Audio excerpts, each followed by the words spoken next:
How would you like a 15% discount to my daily email, the stack of stuff, the show notes, discounts to the conference, all of that? All you need to do is text the word show to 33777.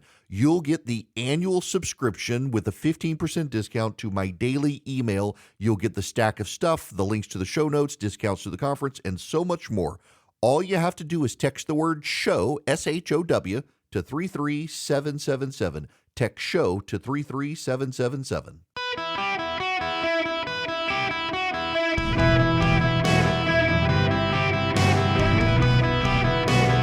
Welcome to the Eric Erickson Show podcast, Hour 3. Greetings, conversationalists. Welcome. It is Eric Erickson here across North America. I'm glad to have you with me as I sit and watch the par 3 tournament at the Masters. It really is a gorgeous. I can't wait to be there. Nonetheless, I digress. The phone number here, 877-973-7425. I don't want to put. I got a guest, and I don't want to put him on the spot. So I'm not gonna, because he can hear me right now. But normally my gathering conference in Atlanta would be the middle of August, and I really want to get him to come to the conference. And that's his birthday. And so we moved the conference a week early to try to, not to put him on the spot, but like maybe see if we can get him to come, because I just want everybody to meet him, because he should be the next senator from the Commonwealth of Pennsylvania. Notice I didn't say state, Commonwealth of Pennsylvania. Dave McCormick, welcome to the show. How are you? Hey, Eric. How you doing? How's Great. everything? You're doing well. Look, I don't want to put you on the spot, and I know you got other commitments, but I made sure it's not going to fall on your birthday this year, unlike last year. All right. Well, that's I'd a like good to have starting you. point. Yes. That's a good. So thank you for the invitation. I mean, I'd love to try to find a way to make that work. I mean, I did Fort Benning in August, and I know what it's like in Georgia in August. Yeah, we've got air conditioner at our event. Now, look, in all seriousness, I want to actually start with a question I'm curious about, because I hear all the time the stories about illegal immigration in Florida and in Texas and the border states, but it's spreading across the country. You're in Pennsylvania. How does the border crisis and illegal immigration translate in Pennsylvania? It's so funny, because on October 1st, when I launched the campaign, I would walk into rooms across Pennsylvania and I would say, give me your top 3 issues. And number 1 issue was absolutely the economy. And border was in the top 3, but it wasn't number 1. Now it's number 1, 100% number 1. And the reason I think it's number 1 is that there's the fundamental sense of chaos. You can't be a sovereign nation if you have 10 million illegal migrants coming across the border and not respecting the rule of law. But it's also affecting Pennsylvania in very dramatic ways. Philadelphia is a sanctuary city. We see the consequences of this on crime, on homelessness. But the big deal is fentanyl. Fentanyl killed 4,000 people in Pennsylvania last year. It's urban, it's rural, small communities like Bloomsburg, where I grew up, are really being hit by fentanyl. And then the final thing, and I'm wary to say this, but the national security risk. 168 people last year on the terrorist watch list were apprehended. Those are just the ones apprehended, Eric. And so I'm deeply worried that we're going to have terrorist violence, national security vulnerability in our great country because of these wide open borders. And I'm afraid to say that we may see that down the road and pay the price for this terrible lack of leadership on the part of Joe Biden and frankly, my opponent, Bob Casey, who's been weak from day one on all the border issues. It's been really striking to me that once John Fetterman got in a suit, his boldness on both Israel, but also now on illegal immigration, going so far as a couple of weeks ago to say he would be willing to take the HR2 border plan from the House in exchange for funding Ukraine and Israel and Taiwan. And Casey's just nowhere to be seen on any of the stuff, except when he is seen, he's on the wrong side. Nowhere. It's really interesting. As you say, I think if John Fetterman and I went and had a beer together, we'd probably disagree on 90% of what we should do for the direction of the country. But when he speaks with moral clarity, and leadership like he has on Israel. He's been unequivocal. He's been clear. And on the border, I applaud him, and I've said this publicly. And the contrast with Bob Casey, mealy-mouthed, keeps his head down, doesn't want to stake out a position, always waits. You follow him on social media or watch his statements relative to other senators. He always waits. He waits to see how the landscape develops. He doesn't stake out a position. And then when he does stake out a position, it's always very, very measured. And the reason for that is he's not a leader. He's a follower. He's voted with Joe Biden 98% of the time. And that's exactly what we don't need right now in Pennsylvania or the country. We need leaders who are going to fight for change and stand as independent voices for getting America back on track. Now, let me shift gears a little bit. You were the Undersecretary of Treasury for International Affairs during the Bush administration. We've got these crazy dynamics now with our debt burden as a country, and also China trying to use our debt burden, weaponizing it against us. It seems to me like as much as the Biden administration says climate change is a chief national security issue, our debt may actually be our major vulnerability on the world stage right now. There's no doubt about it, and that $34 trillion, that $1 trillion of interest payments larger than our defense budget is unsustainable. And listen, we got to be honest. When we look at the last 20 years, if we had a chart in front of us that showed the growth in our debt and deficit spending, we would blame both Republicans and Democrats. But what's happened under Joe Biden is unprecedented. It's like a hockey stick, $6 trillion of incremental debt, and it's been the primary driver of inflation. That overspending combined with an attack on fossil fuels has driven up prices of fuel and food and rent almost 20% in Pennsylvania and across the country. And real wages, Eric, are up about 14%. So for working families, and 60% of Pennsylvanians live paycheck to paycheck, for them, they're getting squeezed by Biden. They're getting squeezed by these policies that Bob Casey supported, and the economy is much worse for them than it was when Joe Biden started. And then second, all that spending has now gotten us to the point where if you took all that debt and divided it across every American, every one of us, every one of our kids has more than $100,000 of debt on their head. That's not sustainable. We need a balanced budget amendment. We need hard choices, hard thinking about how to bring our budget in order. The idea that you'd get a omnibus package last week that would be dropped on a senator's chair in 3 days to review it when it's 1,000 pages just shows you how out of control this is. I mean, I wouldn't make a decision on a new car or a piece of furniture the way that they made a decision on more than $1 trillion of incremental spending. And this is why Washington is broken, and we need new leadership. Yeah, we do. And you mentioned Casey. Obviously, he's your opponent, and he was instrumental in helping pass the Inflation Reduction Act, among other things, that didn't reduce inflation, but actually expanded green jobs. That there was a big story in the Wall Street Journal yesterday, I believe it was, about the number of voters in Pennsylvania who are shifting right because the Inflation Reduction Act is costing them their jobs in the energy sector and in coal mines and in other productive parts of the economy. You know, Eric, when we look back on the Biden administration, which I hope will be very soon, the border is going to be an absolute travesty, an epic mistake. But I think we'll look at energy policy as the most significant strategic miscalculation, because Biden's policies, in 3 years, he has damaged our geopolitical standing, our national security, because he has stopped or dramatically slowed, not stopped, slowed what could have been a significant growth in the export of natural gas around the world to our allies. He has hurt energy jobs in Pennsylvania and around the country. We're the fourth largest natural gas reserves in the world. It's enormous. But here's the great irony. He has hurt the environment, because if your goal is carbon emissions, the best way to reduce carbon emissions globally is to export that beautiful, clean natural gas from Pennsylvania and have it replace coal-fired plants in China and India. And so, and then the final thing, which is just hard to imagine, in a period where we've seen firsthand during COVID that we can't be dependent on China or others for semiconductors or for pharmaceuticals.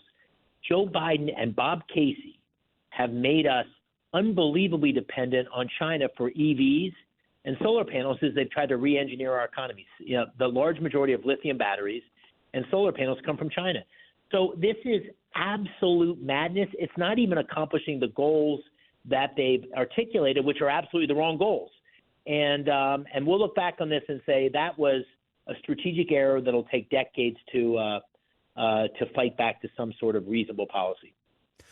We've only got a couple of minutes left, but I want to talk to you a little more about the China situation, because we've got Taiwan. This administration gives great lip service to Taiwan, but just like with Ukraine and Israel, drags their feet on actually helping them. But you mentioned fentanyl. The Chinese have been deploying resources to Mexico that flood across the border with fentanyl. Now they want to build EVs in Mexico and flood across the border here. I have a sense, and I don't want to bind you to my statement, but my sense is China has already become an aggressor against us, and we still tend to treat them as a rival trading partner. I completely agree with that. And listen, it's become more and more clear over time that under President Xi, the goal, and he says this in his 5-year plans and his speeches, the goal is to displace America as the global superpower. And we need to get wise on this. And I laid out about 6 weeks ago a set of policies which I would be promoting on my first day in the Senate. And they are to eliminate PNTR, the permanent normal trade relations with China. We're giving them access to U.S. markets, and they're not reciprocals. They're not being fair. We need to ban China's involvement in the World Health Organization and essentially get them kicked out of it because they didn't play by the rules during COVID. We need to stop the strategic purchase of farmland. They're buying, huge swaths of American farmland. We can't let that happen. We need to stop the flow of fentanyl and interdict the flow of fentanyl into Mexico and into the United States. It starts in China, and we need to reduce this dependence on solar panels and EVs. We should lithium batteries rather. We should absolutely not make ourselves dependent on China for our energy future. And then finally, we need to stop U.S. companies and investment firms from investing in the Chinese military. That is a very specific, hard-hitting set of measures that we should take tomorrow. Bob Casey has been in the Senate for 18 years. He's made a lot of noise about China. He's done nothing on China. And we need leadership who actually understands China. I've negotiated against the Chinese. I've served in the military. I've done business in China. I know what we're dealing with. Bob Casey has not the knowledge, the vision, or the leadership to actually get it done. And I think this will be a great issue for me to campaign on. That's good to hear. So your campaign website, it's DaveMcCormickPA.com? DaveMcCormickPA.com. We're running across Pennsylvania in my bus and getting great reception and feeling lots of good momentum. And listen, this is the battleground state that will not only determine the presidency, but will help flip the Senate. And couldn't be more excited about it, and always grateful, Eric, to have the opportunity to be on your terrific show. Now, see, I was going to make a pun there about it being the Keystone State holding everything together, but you go with battlegrounds. I'll give you the battleground because you're right. I mean, the presidency and the Senate are going to run through Pennsylvania, so best of luck to you. We are happy to help you nationwide. Yes, Dave sir. McCormick, it's always good to hear from you. DaveMcCormickPA.com. Thanks for having me. Travel safe. Good to hear from you. Dave McCormick, y'all, he is a candidate around the country, wherever you are. His race matters to take the Senate. Bob Casey is a horrible senator, and this is a winnable race in Pennsylvania with a great candidate, Dave McCormick. Good guy, too. Mechanical engineer, graduated from West Point in the military with a mechanical engineering degree, then got his PhD in international relations. His wife was national security advisor to President Trump. He was a undersecretary of Treasury for George Bush. Just a brilliant guy. We got to support him. Dave McCormick. DaveMcCormickPA.com is his website. Breaking news, the procedural vote to attempt to get FISA passed in the House has failed. 19 Republicans voted against it. This is the seventh rule vote to fail during this session of Congress. 4 of them have happened thus far under Speaker Johnson. This one would have passed RISA, the Reformed the Intelligence Service Act, as opposed to the Foreign Intelligence Service Act, and it has died. So there we have it. Kind of a big deal happening. They're going to have to figure out how to move forward on this. Right now, I want to go to Douglas. You're going to be up next on the Eric Erickson Show. Douglas, how are you? I'm fine, Eric. It's good to talk with you. Thank you. I've got. We know that the numbers of the illegals are high. We hear it all the time. The news is sort of conservatively, we're hearing about 6 million have come across since Biden took office. And this would be a population greater than 30 states in the United States. This is incredible. Almost everyone understands the numbers are disturbing and the videos are disturbing from the border. But what we don't hear is why. Why are the Democrats so determined that this situation exists? This is clearly intentional. Mm-hmm. Yes. I can give you my theories. That sounds good. Yeah. All right. So first theory is they really do think that we got to keep cheap labor in the country, but they don't want to actually stand for cheap labor because it would alienate the unions. So by leaving an open border, they and the unions can bring in a new pool of people who eventually can be unionized. In the meantime, keep labor low. But the other big issue, probably the biggest issue, is the census requires us to count everybody, not just citizens. So if you're an illegal alien, you get counted in the census. The census then determines population for the Electoral College and congressional districts. So you got a bunch of Democrats leaving blue states, moving to the South where jobs are good and the economy is good, and those blue states are losing populations. So you repopulate with illegal aliens who count for the census so that you don't lose out on the Electoral College when your citizens have disappeared, and you get to game the system that way. I think it's a combination of multiple factors, and that's one of them. But also, Democrats also believe that what are borders? Progressive Democrats believe borders are a construct. A construct of who? White people. And a construct by white people is bad. Therefore, borders are bad. You got to also remember that thinking is in there. Now, I want you to think about something. I want you to think about vision computers, because you can get a fantastic laptop or desktop computer, vision computers, and save yourself some money. You got kids headed off to college in the fall. You need to be thinking about that. But you also need to think about the tech support, because who do you call when you go to the big box store and you have a problem? Do you use their nerds, or do you have somebody you go to, or do you Google? With Vision Computers, when you buy one of their computers, not only is it top of the line and saved you money when you bought it, but they also become your tech support. They give you a phone number you can call, 15 seconds or less. They give you the answer. They don't put you on hold. They don't put you in voicemail hell. They actually answer the phone. They give you the answer you need to fix your computer. And if you're a business, for $179 a year, not a month, but a year, they can be your tech support solution. They save you money. They answer your questions. They build you great computers that are more competitively priced than the one-size-fits-all big box store computer. It's what you get at visioncomputers.com or 404-COMPUTE. Call them at 404-COMPUTE and ask about the Eric Erickson special. 404-COMPUTE or visioncomputers.com. I want to thank you guys for something. In all seriousness, I got to think this was you guys. Yesterday morning, I wrote my morning email and asked people to call members of Congress and asked them to oppose reauthorization of FISA unless it also included a provision to block the federal government from using data brokers to get around the Fourth Amendment warrant requirement. You guys apparently flooded Congress because there are multiple media reports about how members of Congress were inundated yesterday with phone calls from around the nation on this issue. And to my knowledge, and to the knowledge of friends of mine in the conservative movement, I'm the only guy who was asked people to call Congress yesterday, and you guys did, so much so that you have succeeded. FISA renewal is dead. 19 Republicans joined Democrats in opposing a rule to bring it to the floor, and they're going to have to reconsider how to advance FISA as a result. And it is a no-brainer to me that you must prohibit the federal government from using data brokers to get around the Fourth Amendment. Get a warrant if you want to search Americans. It's constitutional. So God bless you guys for doing it. Activism matters. It's always been a component of the show, and it worked effectively. Listeners nationwide used it. We are trying to get our activist portal back up and running.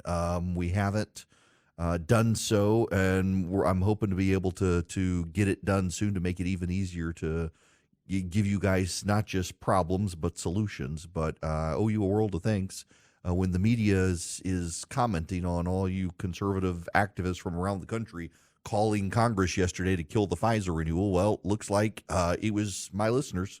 It was you guys, so thank you. If y'all want to get my morning email where I send you these activist alerts, among other things, you should text the word data to 33777, and you can get a 15% off discount to subscribe. You get so much more than just the morning emails. You get the show notes and the like, but those of you who subscribe, you got yesterday's email and you picked up the phones and was enough that the media noticed, and it was all y'all. You literally, this audience helped kill Pfizer renewal. Now, I want to move on to Arizona because what is happening is a gross distortion of the truth, whether you like the truth or not. I am pro-life. I'm not here to talk to you about abortion. I'm here to talk to you about how the news media, in advance of the Democratic Party's agenda, is getting so much stuff wrong. This is the way constitutional law in the United States of America works. When you have a law on the books, and the Supreme Court makes a ruling contrary to that law is no longer in effect. Even though the law is on the books, the law is not in effect because the Supreme Court has made a ruling that says that law is no good. When the Supreme Court then decides, actually, we got it wrong and reverses itself, well, you go back to the law. The law becomes effective again. This is Constitutional Law 101. I happen to have been a lawyer. I happen to know constitutional law. Happen to have been my highest grade in law school. Happen to have practiced in the area. It's Constitutional Law 101. A law is enjoined by the Supreme Court. Its effectiveness is stopped when the Supreme Court has a decision that rules against those sorts of laws. When the Supreme Court reverses itself, the law goes back into effect. You don't have to reauthorize the law. You don't have to repass the law. You don't have to do any of that sort of stuff. That's what happened in Arizona. In the 1800s, Arizona had a law that said abortion is prohibited.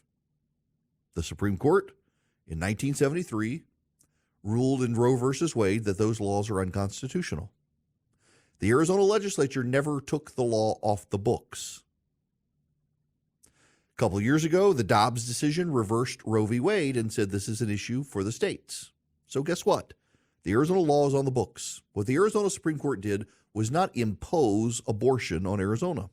What the Arizona Supreme Court did is say, hey, we're not saying this is a good law or not, but we are saying that in light of the Dobbs decision, this law is in effect and the legislature can change it. This was not anti-democratic. This was the way constitutional law has always worked in the United States of America. And you would never know that if you listen to the media hysteria about abortion. You would never know that if you listen to the media coverage of the law, because the media has seen that Democrats keep getting rewarded by voters on abortion issues, so they can play this up as Republican-appointed judges have imposed abortion on Arizona. It's not what they did at all. But you're not getting the truth from the media because the media wants to help the Democrats. And Arizona is a swing state. Abortion is a major hot-button issue that has benefited the Democrats since the Dobbs decision. And so they're looking at this saying, hey, this case could swing Arizona for Donald Trump. Now, hilariously, Donald Trump yesterday released a video and he said, you know what? I think that abortion should be left to the states.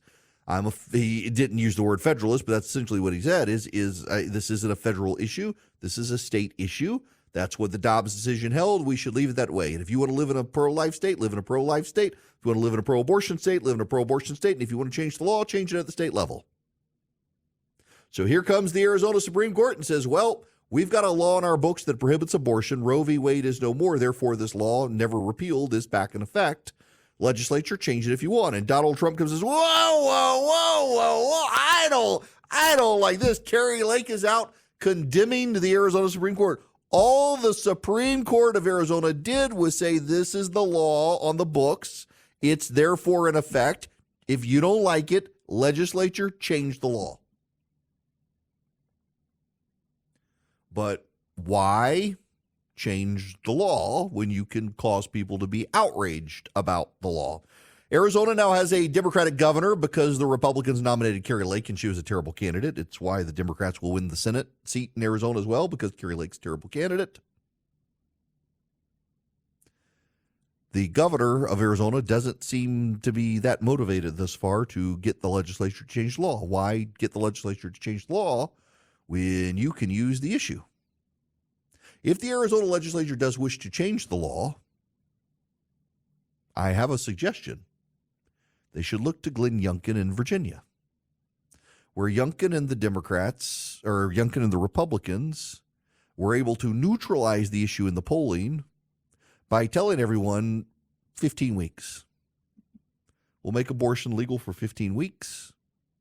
And after that, it's got to be rape, incest, life of the mother. It was a proposition. Now, granted, they didn't win. In fact, they had a setback in the House there, but pretty much every political commentator, left, right, and center, has said they totally neutralized the abortion issue. It was about other issues. In fact, it was about Republican turnout more than anything else. It wasn't that Democrats had a massive turnout in Virginia. It was that Republicans did not turn out the way that Republicans had expected them to, except on Election Day. They turned out overwhelmingly on Election Day, but there was already a ballot access gap in early voting. Republicans continue to lose because they don't go vote early. But friends, what's happening in Arizona is the way the law works. And the media hysteria trying to say these judges have imposed abortion, that these Republican-appointed judges, these pro-lifers, they imposed this on Arizona. They did no such thing. They followed constitutional precepts. If anything, they restrained themselves because they pretty much said, we're not necessarily fans of this law, but we don't have the power to change it. The legislature needs to change it. The legislature could and should change the law. It's just very notable that the way the media is spinning this dumbs down the conversation and willfully dumbs it down in a way to make it politically advantageous for the Democrats. I at least want you guys to be smarter. I want you to understand what's going on here. I want you to understand what's at play here. What's at play is the Arizona Supreme Court did not impose abortion on Arizona. The Arizona Supreme Court said we have a abortion ban on our books. Roe v. Wade is no longer in effect. The legislature never repealed that law. Therefore, that law is in effect. And if you wish to change it, you need the legislature to do it. We, a judiciary, do not have the power to do that. That was judicial restraint. It wasn't judicial activism. And it wasn't an imposition of an abortion ban. It was recognition there had been one since the 1800s that was never repealed by the legislature. The larger commentary on this is just how willfully partisan major media outlets, and you all know this, I realize I'm preaching to the crowd on this, but when these examples come up where they just get it flatly wrong and they embrace the Democratic historical talking points over it, it's flatly wrong. It's misleading and it's degrading and it undermines truth because there is a real truth. You can talk about the politics of it. Yes, I think the politics of this greatly hurt the Republican Party. I do. And I think you're going to see a lot of Republicans who have claimed to be pro-life for a very long time reveal themselves to not be pro-life. They're about winning. And they're going to compromise on this issue and sell out the pro-life cause because they think that this is a losing issue for them. If Republicans were smart, they would focus on crime and the economy and maybe do what Glenn Youngkin did in Virginia and go for a 15-week ban. But I got to say, Trump's position is actually the moderate position. Let every state decide. We got 50 states. They can have 50 different abortion laws. We don't need one size fits all. And by the way, a national abortion legislation isn't going to pass the Senate because of the filibuster. You got to have 60 votes. That's not going to happen. But the reality on all of this stuff, y'all, the reality on every single part of it is that the Republicans can focus on crime and the economy. The media is convinced that abortion is the be-all, end-all issue of American politics right now. They have data that appears to look like it, but I actually think that data is because the Republicans have just completely botched talking about crime and the economy in a way that resonates with voters. If they do that, like they did in Virginia, I think they can at least mitigate the damage done by the abortion situation.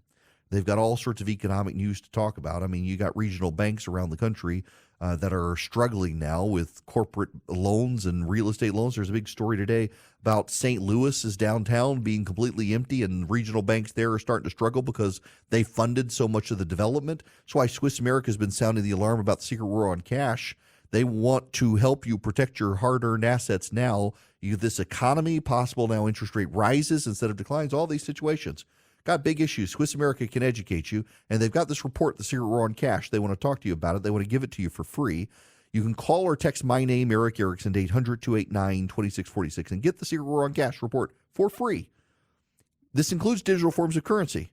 The Secret War on Cash report, it's free. You just mention my name, Eric Erickson, by calling or texting 800-289-2646. 800-289-2646. 2646. Let Swiss America help you protect your hard-earned assets. Again, mention my name, Eric Erickson, 800-289-2646. Message data rates apply. My goodness, the storms raging through the South today. Oof, when my sister's town that she lives in Mississippi got hit by a tornado last night. They're fine. Their house is fine, but I'm just seeing video from a couple hours ago of a tornado crossing I-12 near Slidell, Louisiana. My parents have had power outages and tornadoes in their area as well. So prayers for them. Y'all, I have to end today, and I got to use a biological word for an anatomical part of the male body. It's just, I got to tell you the story. I have to tell you the story. So after the eclipse, a number of friends of mine sent me the same video. There's grainy footage purporting to be of the eclipse. But if you watch it, the eclipse is because of a man's testicles getting in front of the sun. That's the video clip is you're seeing the sun, and then you suddenly realize it looks like the camera angle is from between someone's legs, and then you see what's dangling down, blocking the sun. Several friends of mine, including a pastor friend of mine, sent me that clip.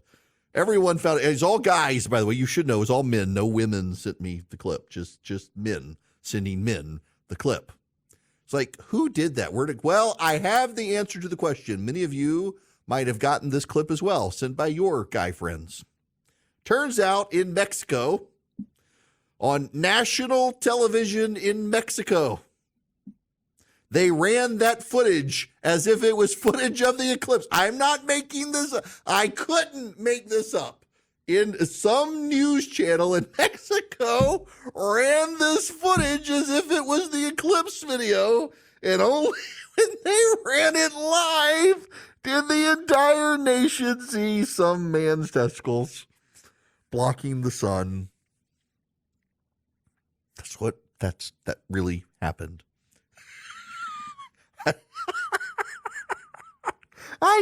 So all these people on Monday night, I'm at the Braves game on Monday night. I'll never take my friend David to another Braves game because he's an unrepentant Mets fan, and every time I've taken him to watch the Braves play the Mets. The Mets have won. And we actually left halfway through the game. The Braves were up 4. He's like, I'm not watching this game. I'm not. And the moment we leave, suddenly it's tied 4-4. He's like, the Mets are still gonna lose. I'm not gonna go back.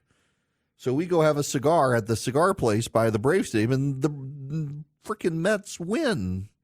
And oh yes, it crushed me. But so I'm at the game, and I start getting these friends of mine start sending me the same video clip. And it's like, I got a pastor friend of mine who sends it to me. I'm in this group chat. One of the guys sends it. Another guy sends it to me. And it's the same clip of the eclipse, and where instead of the moon coming in front of the sun, well, it's a guy's, well, anyway. Turns out where it came from was this Mexico City television station, where that was the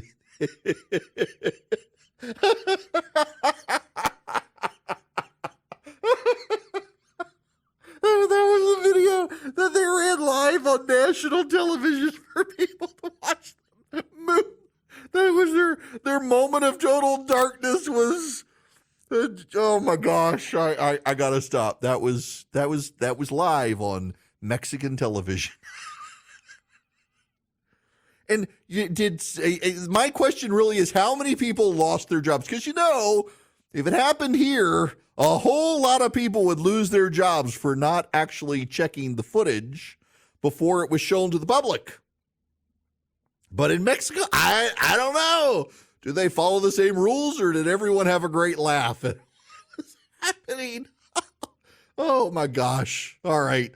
I gotta move on, but I don't know that I can move on, because that's just the wildest thing. Except here at the end, let me just say this, because this is blowing up on social media. Donald Trump is in Atlanta, went into a Chick-fil-A, declared it the Lord's chicken. He's not wrong. He bought everybody milkshakes at a Chick-fil-A in Atlanta. And a black lady was in the Chick-fil-A and starts yelling at him, don't believe the media, we're all with you. Given the anecdotal evidence of this radio program, I think the Democrats are going to be surprised at the number of black voters who vote for Donald Trump. It's going to be much larger than they would have you believe. It's something's happening out there. People just don't like Joe Biden.